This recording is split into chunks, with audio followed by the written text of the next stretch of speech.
asking me the question, let me only talk about it. About the resignation of Mr. Luizinho Faleiro.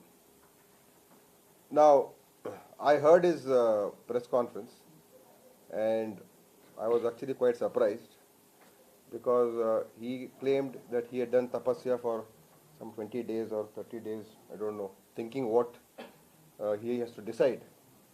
So after doing tapasya, I thought there should have been a very, very clear statement from him about what made him do this, what are his intentions, and what is his exact decision.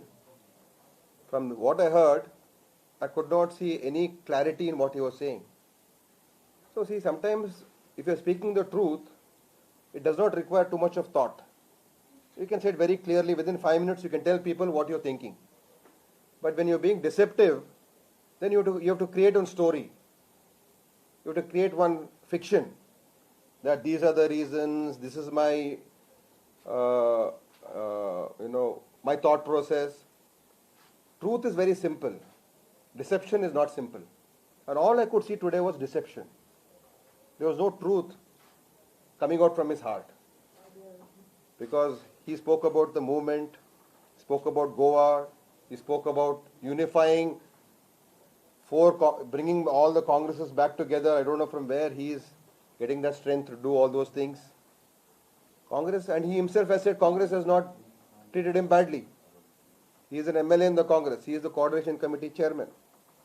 So what makes him feel that at this juncture that I need a different platform? When Goan issues have been going on for the last 5 years, he's been in the opposition. There have been movements. He's saying he wants to start a movement. Aren't there many movements in Goa already? Has he been in the forefront of any of those movements? Has he been contributing? I think GPCC president and other leaders will also say on those things. So I don't want to take a personal attack on it. But what I'm trying to say is, sometimes when you're retiring, you take a VRS scheme. This could be a VRS scheme also. I don't know. Because when you feel that now there is nothing left for me here, let me take something and go. So that also could be a possibility. So all these things looked a very, I was not convinced by anything he was saying. It was only pure, I would say, self-motivation was there.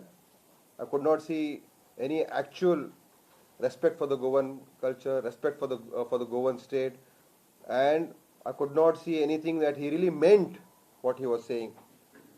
Because if he wants to strengthen secular forces, if he wants to bring everyone together, he should work from within the Congress. Congress has given him every platform. He's been Chief Minister, he's been MLA, he's been Aicc General Secretary, he's now the Coordination Committee Chairman. He's got all the platforms.